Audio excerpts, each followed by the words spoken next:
call experts and treats the people who live in the communities as if they don't have the knowledge for the betterment of their future.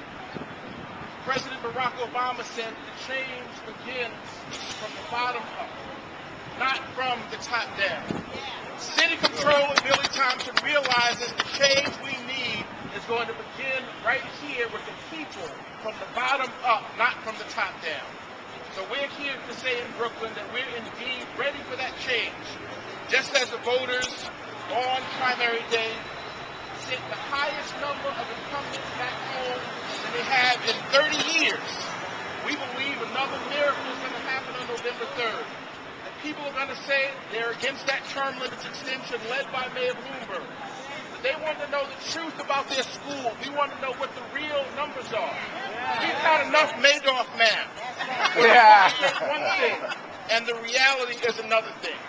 We've had enough of saying that Manhattan Central Business District can take what it doesn't want and dump it on Brooklyn. We're fighting now against the shelter. And we're all compassionate people, but we're fighting against the shelter.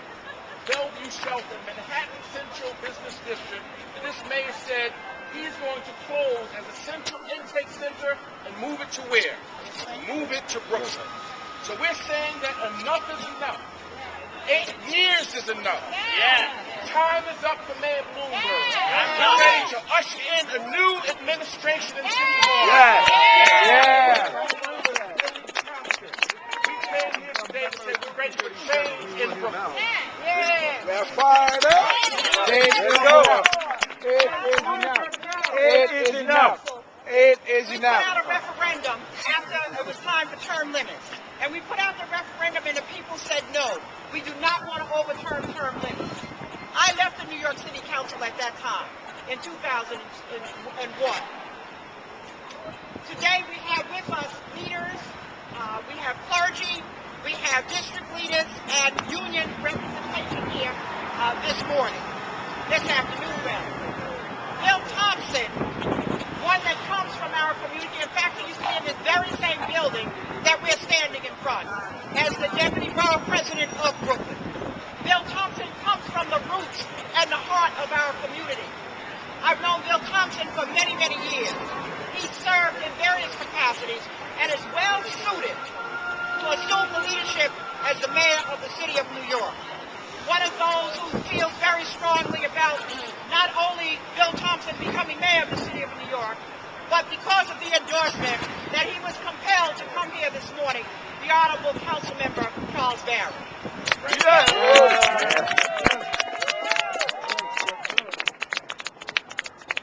Let me first say that Billy Thompson was the big winner on runoff night.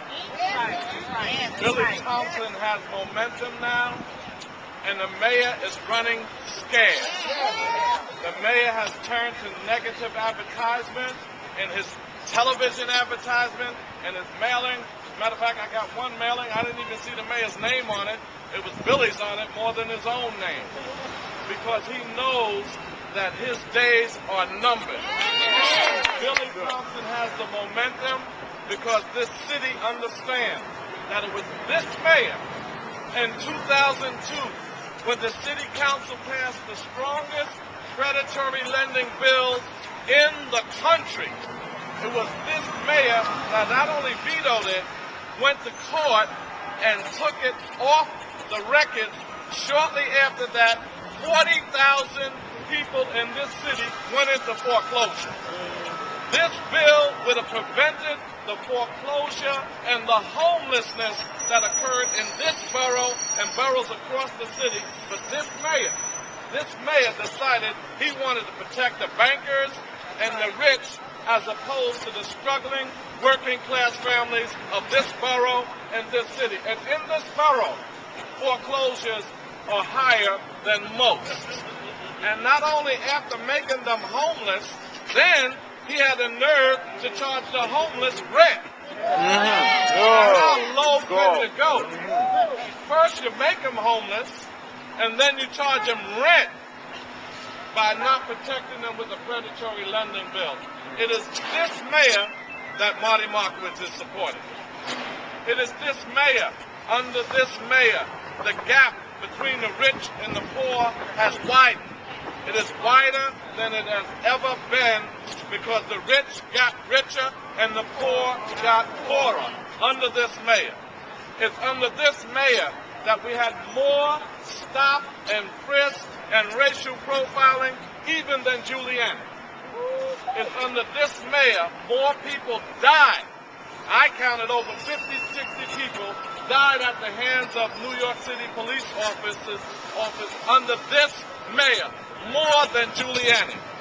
And you look at the statistics, the records, there's more homelessness under this mayor than Giuliani. So I don't understand the borough president.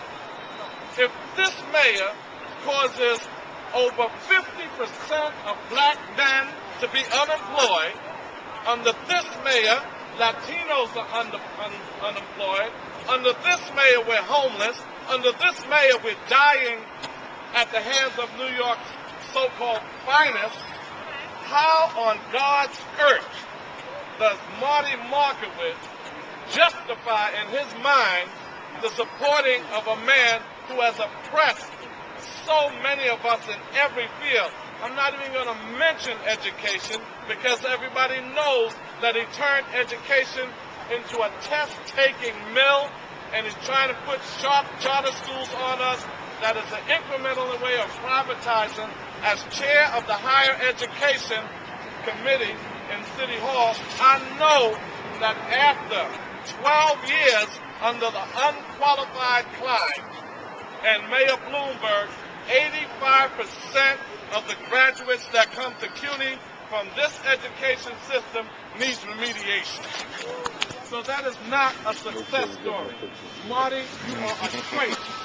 You are a traitor to the people of Brooklyn. You are a traitor to your party. You are party Marty.